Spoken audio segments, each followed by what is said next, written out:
Wealthy billionaire mocked pregnant wife's baby mistress, left him when truth came out. Adrian Caldwell's world glimmered like polished gold, a testament to his unwavering ambition. The pages of Forbes lauded him as a visionary millionaire, the face of limitless potential. Yet behind the stately columns of his Back Bay mansion in Boston, chaos brewed. His wife, Marina, carried a child he dismissed as a complication, an inconvenience that threatened to derail his fast track to even greater power.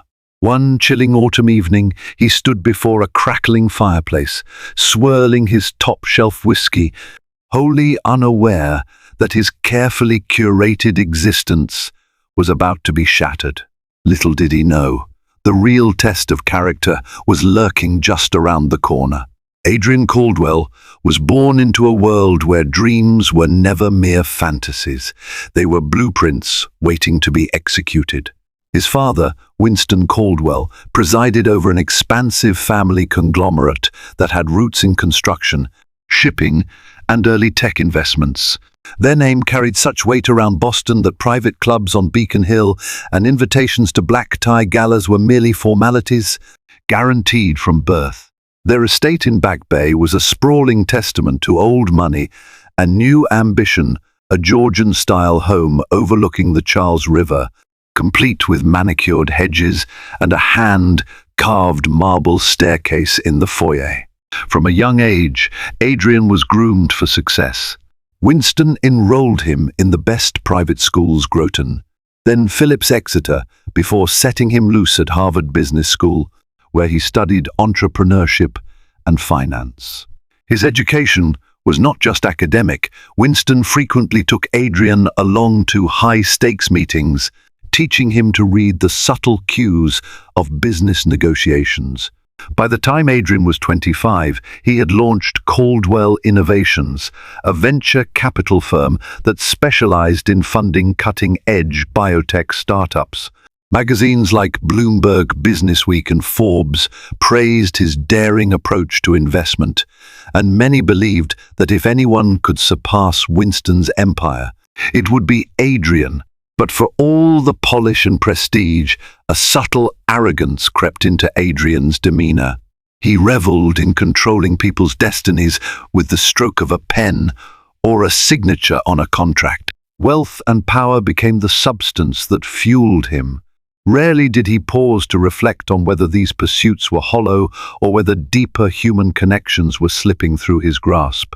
It was at a charity benefit hosted by the Boston Globe for local literacy programs that Adrian first encountered Marina Monroe, a bright, warm-hearted woman from a middle-class background in Worcester.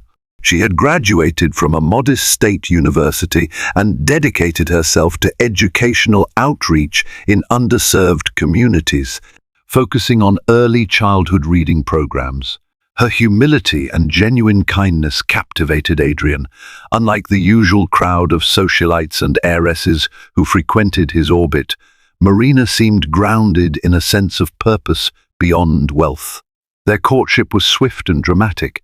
The Caldwell name dazzled Marina's parents, who felt that a union with Adrian would secure their daughter's future. For her part, Marina was moved by Adrian's initial thoughtfulness. He donated generously to her favorite literacy campaign, inviting her to speak at exclusive galas about her mission. Amid the swirl of glamorous dinners, champagne toasts, and philanthropic outings, they fell in love, or so Marina believed. Within a year, they were married in a grand ceremony at Trinity Church on Copley Square, officiated by a prestigious reverend who had blessed half the city's elite. But real life began to intrude on the fairy tale. Work overtook Adrian's every waking moment. Marina, meanwhile, yearned for a family, envisioning a child who would inherit both Adrian's keen mind and her compassionate heart. She believed that having children was part of the next chapter in their shared life, a natural progression that would bring them closer. Adrien, on the other hand, saw fatherhood as a possible disruption, something that could slow him down. After all, there were multinational deals to broker, expansions to plan, and his name to uphold. Looking back, one could trace the early fault lines of their marriage to that difference in perspective. Adrien believed he was doing Marina a favor by allowing her to live in luxury and follow her philanthropic passions. Marina believed they were building a partnership, something more profound than just a shared address in a posh neighborhood. The clash of these expectations brewed silently, waiting for one spark to ignite it into an inferno. By the time Marina discovered she was pregnant, Adrien's empire had grown larger than ever, and his patience for domesticity had worn thin. He was on the verge of acquiring an avant-garde biotech firm, poised to launch the next big cancer treatment. It was the kind of move that would vault Caldwell Innovations from regional player to global titan. The timing, from Adrien's perspective, could not have been worse. The day Marina confirmed her pregnancy, she was giddy with excitement. She had been feeling oddly nauseous for weeks, an unmistakable shift in her body's rhythms. At the urging of a friend, she picked up a home pregnancy test. When the little strip showed positive, her heart soared. She imagined the joy on Adrien's face, the new dimension it would bring to their marriage. Yet when she told him, his reaction wasn't the exuberant embrace she hoped for. She found him in his study, formerly Winston's office, lined with centuries-old tomes and portraits of stoic Caldwell ancestors. The glow of a banker's lamp illuminated the tension on his face as he pored over financial statements. "Adrien," she said softly, cradling her stomach as if the child within already sensed her vulnerability. "I have something to tell you." He looked up, a fleeting mix of curiosity and annoyance crossing his features. "What is it, Marina? I have a conference call with investors in Geneva soon." Her voice was barely above a whisper. "I'm pregnant." For a second, confusion flickered in his eyes. Then, as the meaning of her words sank in, his expression hardened like stone. Setting aside the papers, he leaned back in his leather chair, lacing his fingers together. "Right now? You're sure?" The question came out mechanical, as if pregnancy were a suspect transaction requiring verification. Marina nodded, tears welling in her eyes. "Yes, I'm sure." A lengthy silence ensued. Outside, the mid-afternoon sun cast golden rays through the tall windows, illuminating the dust motes dancing in the air. Inside, the hush grew oppressive. Eventually, Adrien exhaled sharply, pushing himself away from the desk. He stood and walked to the window, staring at the Charles River. "This wasn't part of the plan," he muttered, more to himself than to her. Marina tried to steady her voice. "It's our child, Adrien.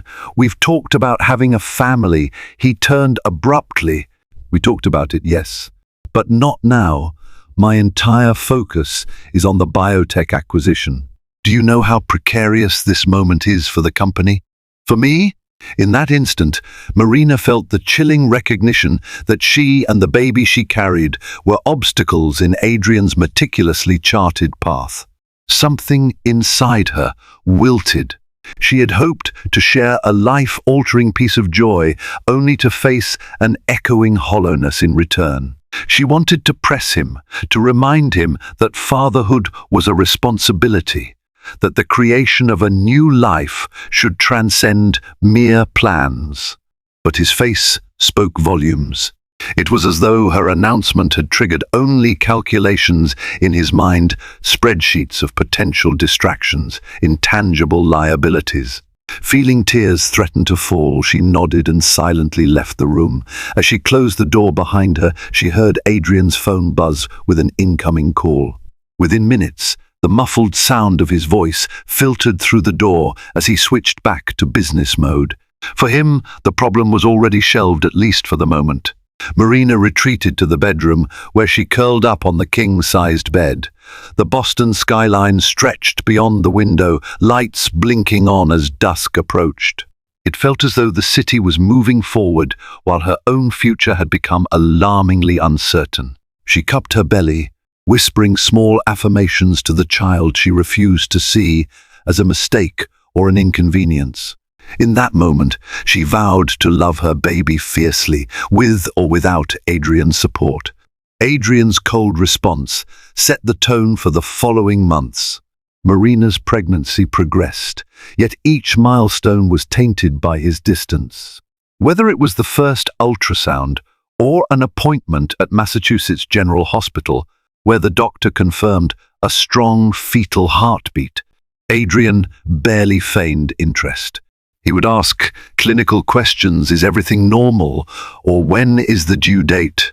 Always in the same detached tone. Their once grand home grew quieter, as though the plush rugs and antique furniture absorbed the tension. Marina found small joys in preparing the nursery, selecting soft pastel colors for the walls, browsing baby boutiques on Newbury Street for cribs and plush toys. She documented every flutter of movement in her belly in a journal, imagining she might one day share these notes with her child.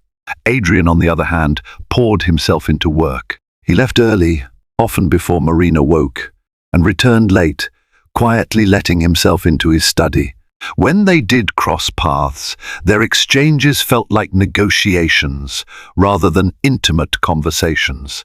She would try to open up, recounting how the baby's kicks were getting stronger, but Adrien would respond with a polite nod, muttering something about a conference call in Tokyo.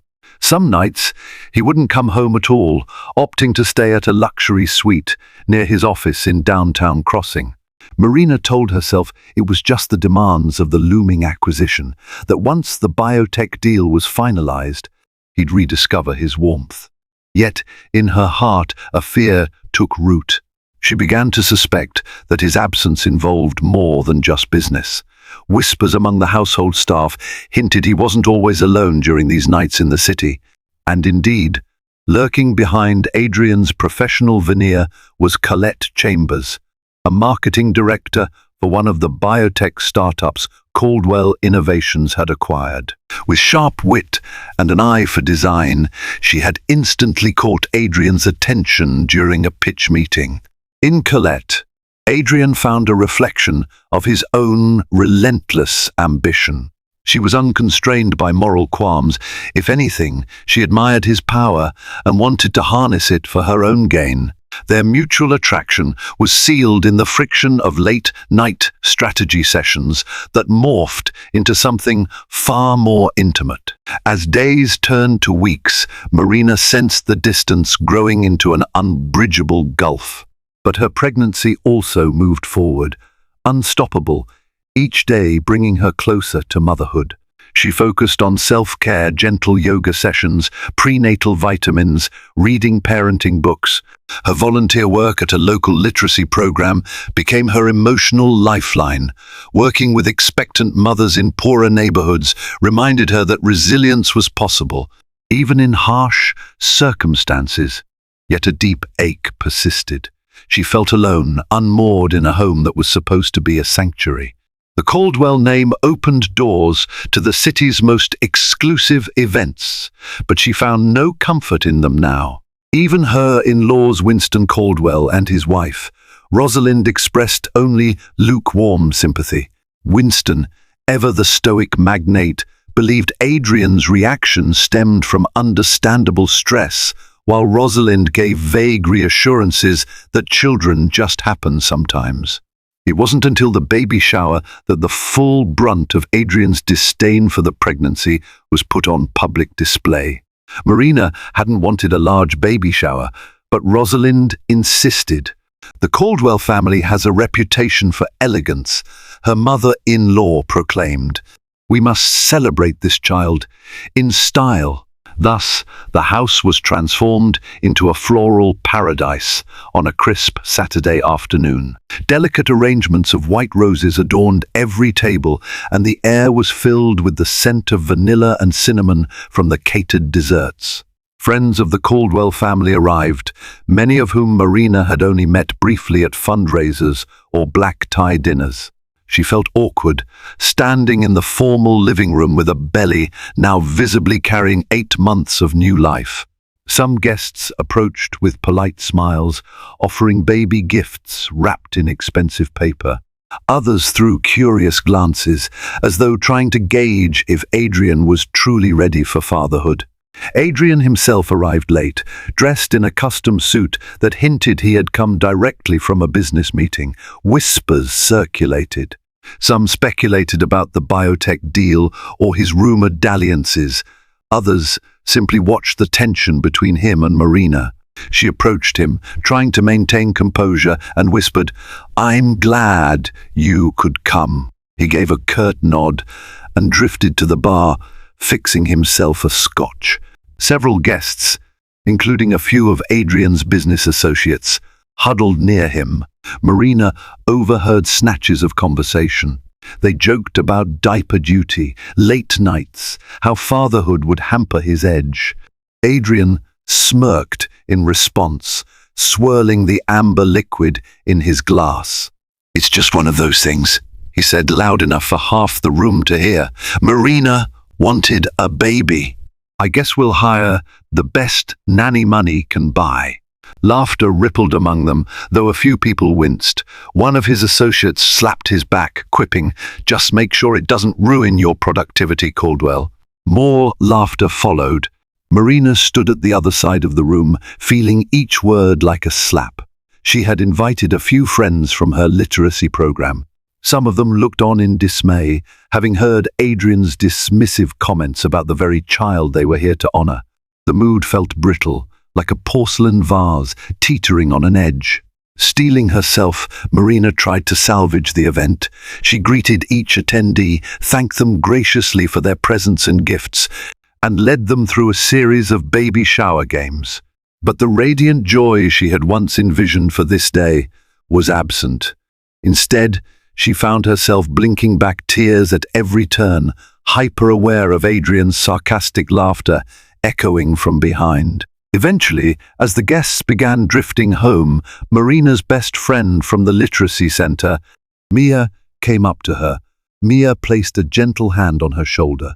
"You don't deserve this," she said in a low voice, glancing pointedly at Adrien, who was now engrossed in conversation with a tall, raven-haired woman wearing a form-fitting designer dress.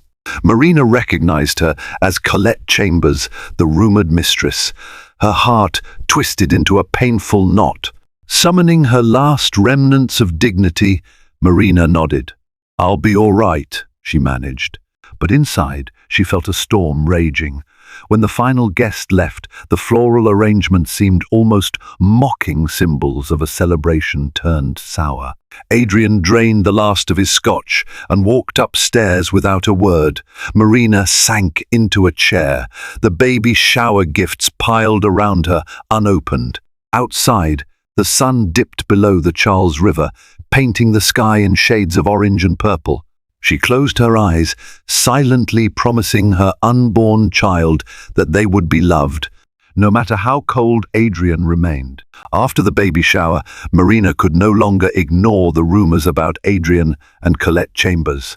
She had spotted them together at the event, exchanging glances that were anything but professional. Late-night texts and vague excuses about urgent business dinners only reinforced her suspicions. Yet, every time she tried to bring it up with Adrien, he deflected or turned hostile, insisting she was being paranoid. Colette, meanwhile, was a frequent topic of office gossip at Caldwell Innovations. She had made a meteoric rise in the marketing department, thanks in no small part to Adrian's patronage. Employees whispered about how she seemed to have Adrian's ear in all strategic decisions, how they often left for client lunches that stretched into late afternoons. But nobody dared to confront them. Everyone knew how the Caldwell empire operated, and no one wanted to risk falling out of favor. One evening, Marina worked up the courage to confront Adrien directly. He had come home after midnight, smelling faintly of Colette's signature perfume. Determined, Marina marched into his study, ignoring the thrum of her heart. "Are you having an affair with Colette Chambers?" she asked, voice trembling but resolute. He looked up, eyes flickering with annoyance. "You want to do this now, Marina? It's been a long day." "I need the truth, Adrien," she demanded. "For the sake of our child, for my sanity, I can't go on pretending nothing's wrong." He inhaled sharply, dragging a hand through his hair. For a moment, his face softened, and he seemed almost tired of lying, tired of juggling secrets. But then, the arrogance returned. "What do you want me to say? That I found solace in someone else's company because you're so consumed by this pregnancy?" Marina's eyes flashed with hurt. "Consumed by our child? How could you even phrase it that way?" He stood abruptly, pacing the room. "What am I supposed to do, Marina? Pretend this was my plan? I'm on the cusp of the biggest business deal of my life. Colette understands that. She doesn't weigh me down with demands about setting up nurseries or reading parenting books." Disbelief coursed through Marina, followed swiftly by anger. "You're blaming me for loving a child we created together? Adrien, do you even care about what happens when she's born?" "She," Adrien repeated, as if hearing the baby's gender for the first time. "So it's a girl. Yes, a daughter," Marina said, voice thick with emotion, "and she deserves better than a father who sees her as a nuisance." Adrien turned his back, pressing his palms against his mahogany desk. The silence felt suffocating, punctured only by the faint ticking of an antique grandfather clock. Finally, he spun around. "I never asked for any of this," he said, eyes steely. "You and your righteous maternal instincts forced my hand." Marina stared at him, tears gathering at the corners of her eyes. "It's one thing to feel unprepared, but to mock our child, and to use your mistress as a crutch for dealing with reality. I don't even recognize you anymore." He said nothing, merely returned to his seat and picked up a pen, feigning interest in paperwork. With a shaky breath, Marina left the study. As she climbed the stairs, belly heavy with the life they had created, she realized she was more alone than ever. The sense of betrayal cut deeper than any sorrow she had known. Little did she realize that the next momentous event would arrive sooner than they could fathom. Despite the turmoil, the third trimester of Marina's pregnancy approached its end. She had gone to bed one evening, feeling cramps more intense than usual. By 3 in the morning, the pain was unbearable. She fumbled in the dark, doubling over. Her water had broken, weeks ahead of schedule. Panic surged through her. She tried calling Adrian's cell, but it went to voicemail. Gathering every ounce of courage, she managed to dress, grab her hospital bag, and make her way downstairs. In the driveway, she realized Adrian's car was missing. He was likely with Colette. Heart pounding, she climbed into her own SUV and drove herself to Massachusetts General Hospital, each contraction shooting agony through her body. By the time she stumbled into the emergency room, nurses rushed to her side. "We need to get you into labor and delivery," one said urgently. Marina felt tears burning her eyes, not just from pain, but from the crushing sense of being alone at this critical moment. She handed over her insurance card, bearing the Caldwell name, and was promptly wheeled to a birthing suite. The neon lights of the hospital corridor streaked by in a blur of white and beige. As medical staff administered the fourth fluids and hooked her up to monitors, Marina gripped the bed rail, sweat beading on her forehead. "My husband," she stammered, trying to speak through the contractions. "Please, keep calling him." They did, but every attempt went unanswered. The obstetrician soon determined that the baby's heart rate was irregular. An emergency C-section became the only viable option to save both Marina and the premature child. Wheeled into surgery, dizzy from both fear and medication, Marina found herself under a bright surgical light. Within minutes, her world turned into a flurry of activity, surgeons in masks, scalpels, and the persistent beep of monitors. She tried to stay conscious, focusing on the knowledge that she would soon meet her daughter. Even if Adrian wasn't there, she had to be strong for both of them. At exactly 5:47 a.m., a fragile cry pierced the tense atmosphere. Little Liliana Caldwell entered the world, weighing just under 5 pounds. Marina's chest swelled with relief and awe. She craned her neck to see the tiny, wrinkled face, but a nurse swiftly took the baby aside for immediate neonatal care. At that moment, Marina's eyes fluttered closed from sheer exhaustion, a singular thought lingering in her mind. Please, let her be all right. Meanwhile, across town in a penthouse suite, Adrien was jolted awake by the insistent buzzing of his phone. He groggily checked it to find a slew of missed calls from the hospital. Dread washed over him. He slid out of bed, ignoring Colette's sleepy murmurs, and quickly got dressed. His heart hammered as he navigated the silent, early morning streets. Guilt clawed at his insides. He should have been there. He didn't know if either Marina or the baby was safe. When he finally arrived at Massachusetts General Hospital, he was directed to the maternity ward, where he discovered that Marina had been taken to a recovery room. Doctors informed him that Liliana was in the neonatal intensive care unit due to her low birth weight and breathing difficulties. The news knocked the wind out of him. Gathering his courage, Adrien stepped into the NICU, a place buzzing with hushed activity. Incubators lined the walls, each one holding a fragile life. The harsh fluorescent lights cast a stark glow on Liliana's tiny form. She lay amidst a web of tubes and wires, her minuscule chest quivering with each breath. Adrien pressed a trembling hand against the glass. In that instant, his heart lurched in a way it never had before. He thought about all the deals, all the nights spent with Colette, all the times he had dismissed this child.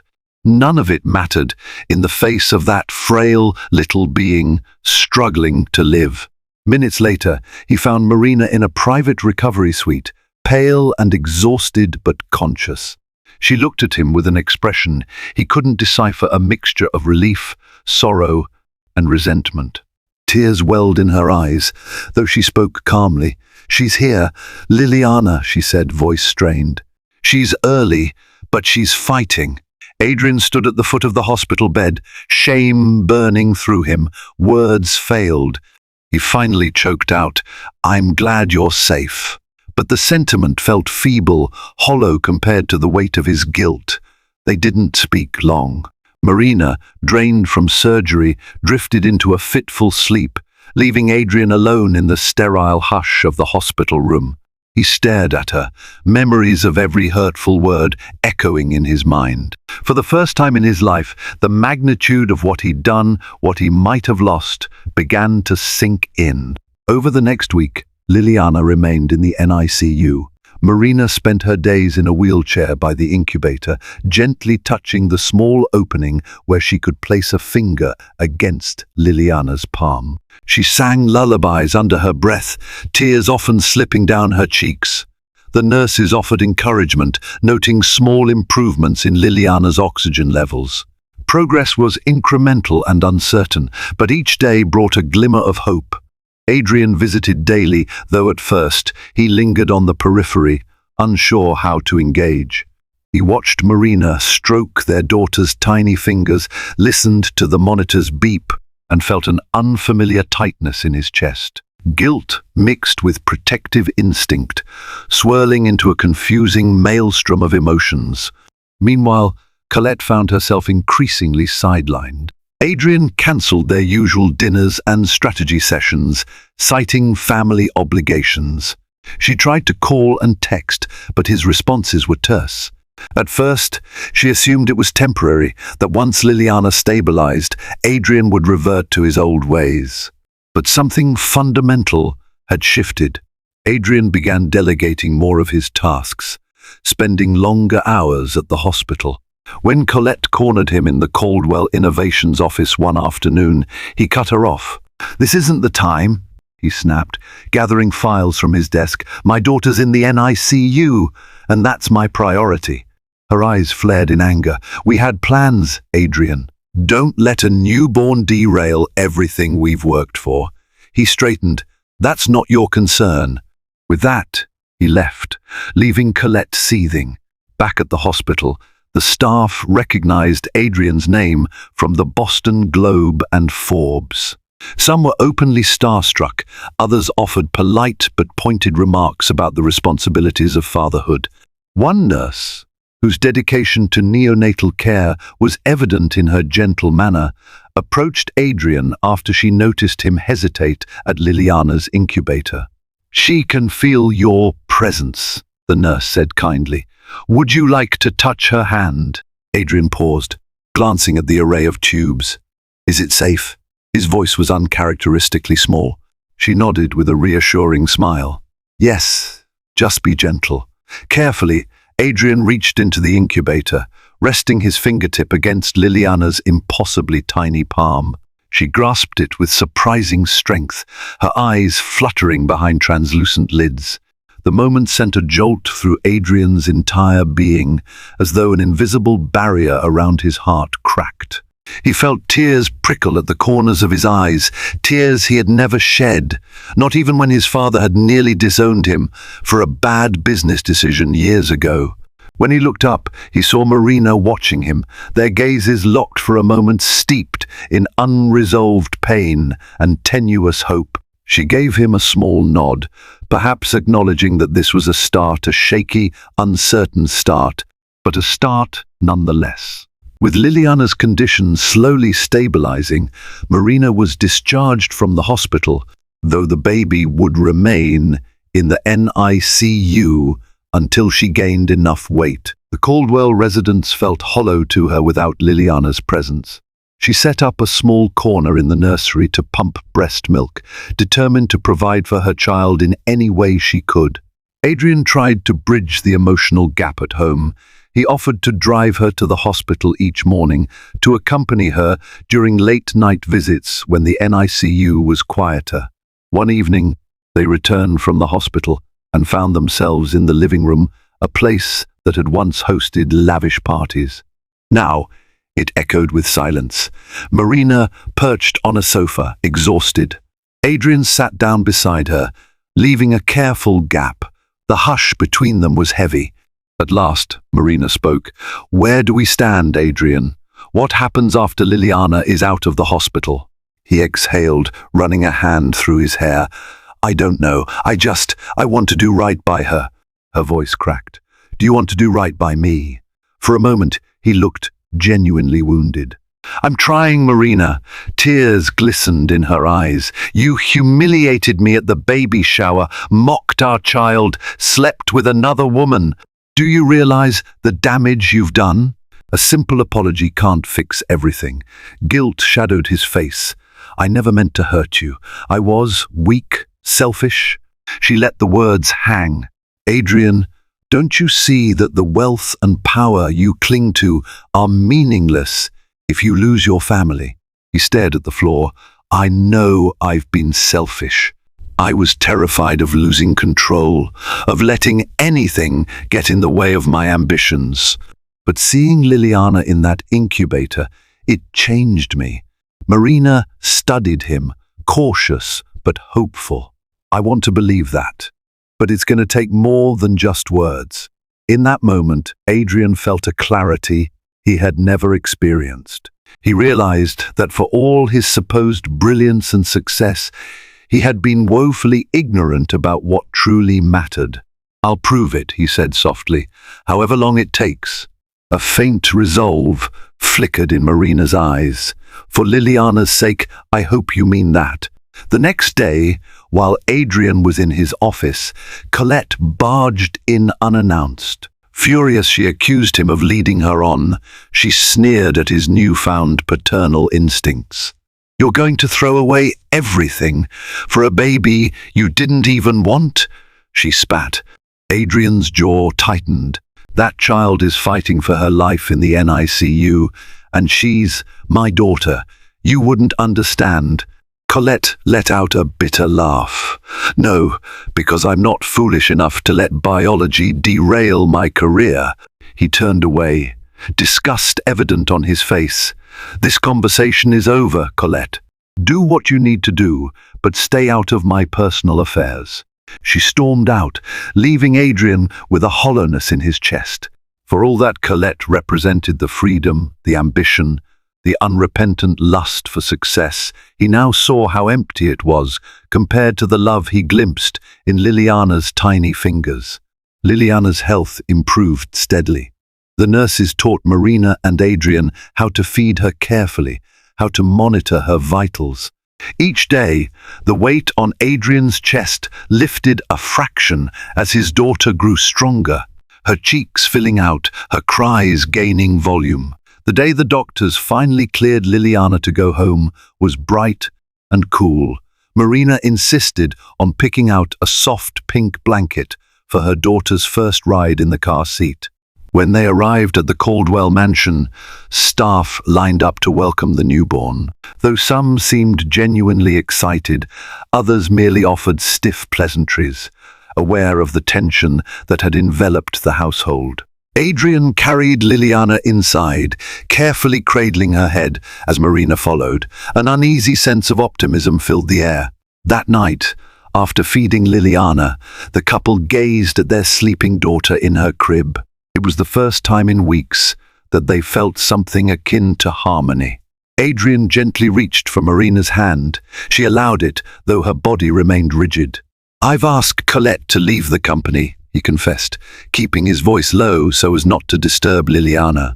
"I can't erase what happened, but I'm done living that way." Marina's eyes widened. She studied his face for signs of manipulation. Instead, she found sincerity etched in his features. "Does that mean she's gone for good?" He nodded. "I offered her a severance package. I need to focus on us, on Liliana." Emotion constricted Marina's throat. "Adrien, I'm still hurt.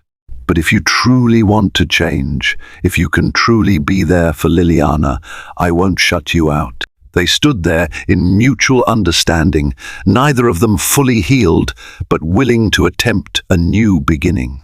Outside, the city lights sparkled along the Charles River, a silent witness to their fragile truce. The weeks that followed were a crucible of sleepless nights and emotional shifts as they adjusted to newborn life. Liliana's cries echoed through the mansion at odd hours, forcing both parents to adapt. Marina often woke at 3 a.m. to feed Liliana, carefully holding her tiny form in a rocking chair near the window. Sometimes Adrien would rouse himself from bed to join them, albeit awkwardly. He learned how to burp the baby, how to change diapers, even how to handle the meltdown that ensued when Liliana had colic. For Adrien, each small act of care for Liliana was both humbling and transformative. The old adrenaline rush he got from closing deals was replaced by an urgent desire to see his daughter thrive. In the afternoons, he carved out time to be at home, no longer working late into the night or staying at penthouse suites. He hadn't yet mustered the courage to fully atone for his betrayal, but his presence was a tangible step. Marina noticed these changes, but she remained guarded. She occasionally teased out conversation about how he felt regarding fatherhood. "Does it scare you?" she asked one evening as they watched Liliana sleep in her bassinet. "It does," Adrien admitted. "I feel vulnerable, like I have to be responsible for someone other than myself." Marina nodded. "Welcome to parenthood." She gave him a small smile, which he returned, sensing the first real thaw in her demeanor. On a clear morning about a month later, Winston and Rosalind Caldwell paid a visit. They had traveled extensively during Liliana's birth, partly to avoid the uncomfortable domestic drama.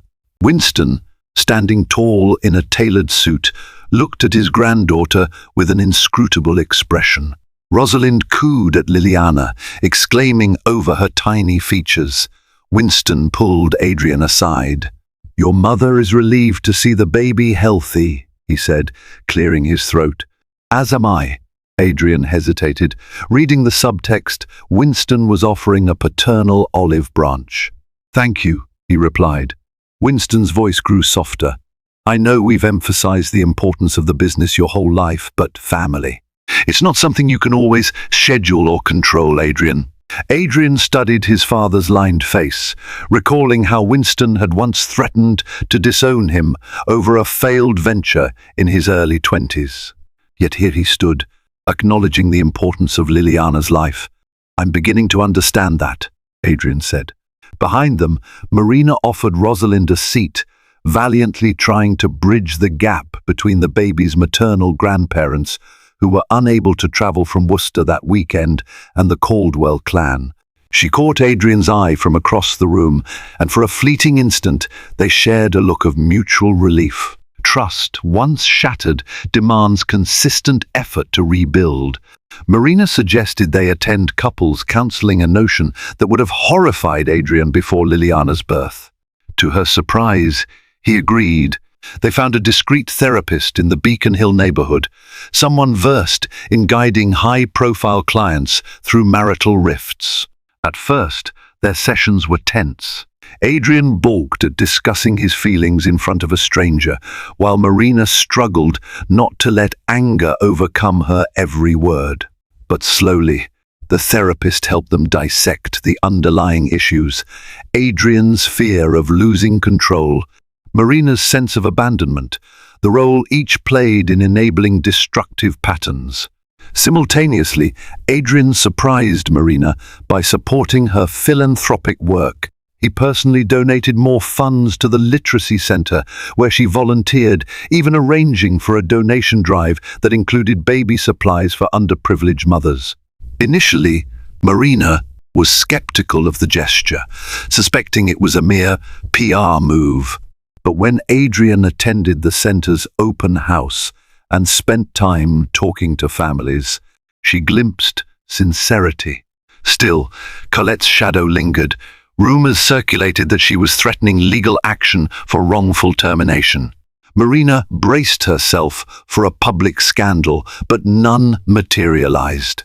Adrian's lawyers likely smoothed it over with a hefty settlement.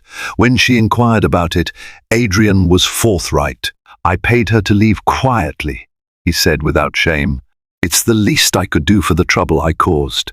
In counseling sessions, they addressed the affair directly. Marina struggled to understand how Adrian had so easily sought comfort in another woman. Adrian admitted he had never truly faced emotional vulnerability before. He had been raised to see relationships as transactions or alliances. Colette was simple: no expectations, no moral demands. "It was cowardly," he said. "I see that now." As they left the therapist's office one rainy afternoon, pushing Liliana's stroller over the uneven cobblestone, Marina suddenly felt a rush of empathy for Adrian. For all his faults, he was the product of an upbringing that equated success with self-reliance. The notion of fatherhood and marital intimacy was as alien to him as humility had once been. She gently squeezed his hand, and though the gesture was small, it signaled a step forward. Liliana turned 6 months old in what felt like a blink. The house, once cold and silent, now resounded with the warmth of a young family. Marina discovered an unexpected joy in recording Liliana's milestones, her first giggle, her first time rolling over.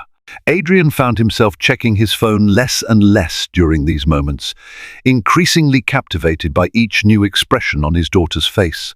Every evening, they read to Liliana soft picture books that Marina had collected from her literacy center. Adrian's initially awkward delivery soon gave way to genuine animation. He learned to do silly voices that made Liliana shriek with laughter. That sound, that unrestrained glee, meant more to him than any round of investor applause he had ever experienced. Marina, in turn, found her faith in Adrien growing. Gone was the man who sneered at baby showers and derided fatherhood as a distraction. In his place stood someone who texted her during the day, asking for updates on Liliana's feeding schedule or offering to swing by the store to pick up diapers. It was a far cry from the cold, arrogant businessman she once saw. Yet she knew better than to assume that all wounds were healed. Their therapy sessions continued, albeit less frequently, and they were no longer a slog of accusations. They delved into deeper topics: how to handle conflicts, how to ensure each felt valued, how to manage the power imbalances in their marriage. Adrien struggled with guilt, while Marina wrestled with lingering distrust. Still, both recognized that they were building a sturdier foundation. One sunny Saturday, while strolling with Liliana in Boston Common, Marina and Adrien ran into a figure from their past. Mia, Marina's best friend who had witnessed the disastrous baby shower. Mia was reading on a bench near the frog pond, and when she spotted Marina, she jumped to her feet. "Oh my gosh, is that Liliana?" Mia exclaimed, walking over. She beamed at the baby, who blinked curiously from her stroller. "Yes, she's getting so big," Marina said, lifting her daughter out for a hug. Adrien offered a polite nod, standing somewhat aside. Mia studied Adrien warily. She recalled the scorn he had shown at the shower, yet something about his stance suggested a shift in demeanor, less haughty, more grounded. She glanced at Marina, who gave her a reassuring smile. "Would you like to join us for a walk?" Marina asked, sensing Mia's hesitation. Mia agreed, and the trio strolled under the leafy canopy, occasionally pausing so Liliana could watch the ducks paddling in the pond. Conversation started out tentative, mostly focusing on Liliana's progress and the weather. But eventually, Mia turned to Adrien. "You look different," she said gently, "an olive branch of sorts. Happier, maybe." Adrien gave a small chuckle, glancing at Liliana. "She has that effect." He didn't elaborate on the months of remorse and repair, but Mia caught the sincerity in his voice. As they parted ways, Mia turned to Marina. "The first proud of you, both of you," she said quietly. "Just remember, true forgiveness isn't a single moment. It's a choice you make every day." Marina nodded, pulling Mia into a brief hug. She couldn't articulate how good it felt to see her friend's acceptance. Despite Adrian's attempts to salvage his reputation, the corporate world buzzed with gossip about Colette's departure. A few online tabloids hinted at impropriety. Yet, as is often the case in high society, the story soon lost its novelty. Another scandal replaced it in the headlines, and Colette Chambers faded into obscurity. She did, however, resurface briefly in an unexpected encounter. One afternoon, Marina decided to visit a boutique on Newbury Street to buy a gift for a friend's baby shower. She left Liliana at home with Adrien, who insisted on practicing some father-daughter bonding time. While browsing plush toys and pastel onesies, Marina froze upon spotting Colette across the shop. The other woman was flipping through a rack of designer baby clothes. Ironically enough, Marina's heart hammered. She considered leaving before Colette noticed her, but fate intervened. Colette turned around, locking eyes with Marina. For a moment, tension bristled in the air. But to Marina's astonishment, Colette only gave a tight, bitter smile. "Marina," Colette greeted, voice low. "I didn't expect to see you here." Marina swallowed, mustering calm. Likewise, they stood awkwardly among the pastel decor, a swirl of emotions churning. Colette's once confident posture seemed deflated. She cast a glance at a soft yellow onesie in her hand. "A friend is expecting. I needed a gift." "I see," Marina said softly. She remembered the humiliation of the baby shower. The sting of betrayal still lingered. Yet looking at Colette's subdued demeanor, she felt no triumph, only a weary sense of closure. "I hope you're doing well." Colette gave a short laugh devoid of humor. "I'm fine. Listen, I'm not going to apologize. Adrien and well, that's done. But you don't need me to remind you that you both had issues long before I entered the picture." Marina bristled but didn't deny it. "Maybe so. Doesn't excuse what you did." For a split second, regret flickered in Colette's eyes. "I suppose not, but life moves on." She placed the onesie back on the rack and exited without another glance. Marina exhaled, her shoulders slumping. The encounter was a strange coda to a painful chapter, yet something about it felt final. As she left the boutique, gift in hand, she felt a surprising weight lift from her chest. She's truly gone. Liliana's first birthday arrived with a swirl of pink balloons, homemade cupcakes, and a cozy gathering of close friends, nothing like the ostentatious baby shower. Marina insisted on keeping it small, inviting only those who had supported them through the turbulence. Mia was there, along with a few families from the literacy center. Winston and Rosalind arrived, bearing an elaborate toy train set that was clearly too advanced for a 1-year-old, but well-intentioned nonetheless. In the spirit of reconciliation, Marina's parents made the trip from Worcester, delighted to finally celebrate their grandchild in a calmer setting. The star of the show, Liliana, toddled uncertainly around the living room, marveling at the colorful decorations.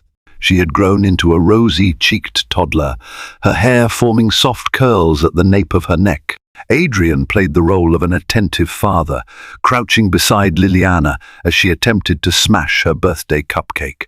He laughed as the frosting ended up on his suit. Everyone snapped photos, once unimaginable scenes that now felt natural. The living room, which had once staged a humiliating baby shower, was filled with laughter and warmth. During a lull in the festivities, Adrien slipped away to the foyer. He stood by the window, gazing at the Charles River. The sun's reflection danced on the water. In his mind, he replayed the year's tumult, the cruelty he had shown Marina, the harsh words, the affair with Colette, the moment he first touched Liliana's tiny hand in the NICU. A rush of gratitude and regret welled within him. Marina found him there, quietly pensive. "Everything okay?" she asked. He turned, a tender light in his eyes. "I was just thinking how much I almost lost." She approached, placing a hand on his shoulder. "You're here now, Adrien. We're here." He drew her into a gentle embrace, mindful of the distance they had traveled to reclaim this shared moment. In the background, Liliana's babbling carried from the living room, accompanied by the soft hum of contented voices. That evening, once the guests departed and Liliana was tucked into bed, Adrien surprised Marina with a small box. Inside lay a locket engraved with Liliana's initials. Marina's eyes shone with tears. "It's beautiful," she said, opening it to find a tiny photo of Liliana already placed inside. "I wanted something to symbolize how far we've come," he said simply.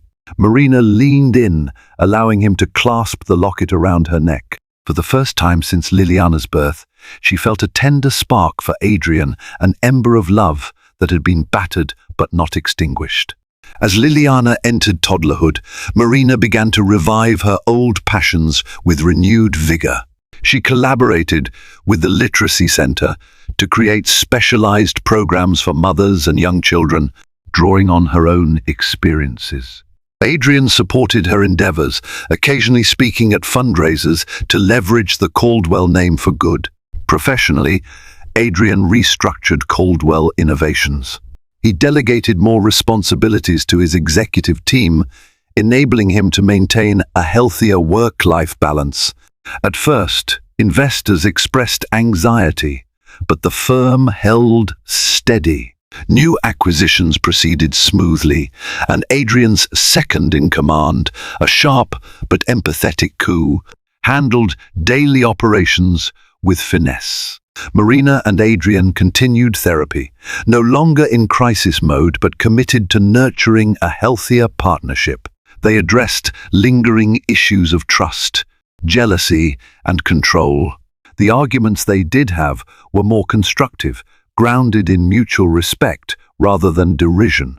In a bold move, Adrien proposed a philanthropic wing within Caldwell Innovations.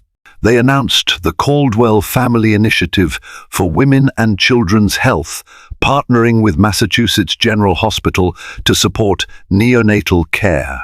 When they made the formal announcement, accompanied by a modest press conference, Marina stood by Adrian's side, Liliana perched in her arms. For once, the Caldwell name was attached to compassion rather than scandal, a step that felt profoundly right. Years passed, and Liliana blossomed into a lively child with inquisitive brown eyes. One day she came home from preschool with an assignment to create a family tree. Adrien helped her draw it, carefully writing the names of grandparents and even including some of the Caldwell ancestors whose paintings still adorned the mansion's walls. As they worked, Liliana asked innocent questions about her parents' childhoods, her grandparents' lives, and how she came into the world. Marina listened from the kitchen, heart swelling. So much had changed since that fraught period when Liliana's life hung in the balance. Adrien no longer radiated the same hard-edged arrogance. He smiled more, especially around Liliana, who worshipped him in the unguarded way only children do. But perhaps the greatest shift resided in Marina herself. She had grown more assertive, more confident in her role as a mother and partner. Gone was the timid woman who tiptoed around Adrian's moods. In her place stood someone who recognized her own worth and expected Adrien to recognize it as well. One crisp spring afternoon, the three of them walked along the Charles River Esplanade, a route that had once been part of Adrian's solitary runs. Liliana insisted on feeding the ducks, squealing when they swarmed around for breadcrumbs. Marina and Adrien lagged behind, watching their daughter in quiet wonder. "She's fearless," Marina noted, smiling. Adrien nodded, a glint of pride in his eyes. "And she's changed my life in ways I never imagined." Marina slipped her hand into Adrien's. "Mine too." They stood there for a while, letting the gentle breeze carry away any lingering ghosts. The bright sun shimmered on the water, and for the first time in a long time, the future looked promising, free from the shadows of betrayal and regret. Every hardship carries within it a seed of transformation. Adrian's arrogance nearly destroyed his marriage, his family, and the empathy he once buried beneath ambition. Only by confronting his faults, by setting aside his pride and embracing honesty, did he salvage the bonds he almost let slip away. Marina's quiet resolve and unwavering love became the anchor that guided them both toward growth and second chances. And Liliana, the fragile child he once considered a hindrance, turned into the brightest light in his life. If this story touched your heart, please show your support by liking, sharing, and subscribing. Your engagement helps more people discover stories of hope, healing, and the power of redemption. Together, we can remind the world that it's never too late to confront our mistakes, to fight for the people we love, and to discover the deeper meaning that lies beyond wealth and prestige. Let's keep the conversation of growth and resilience alive.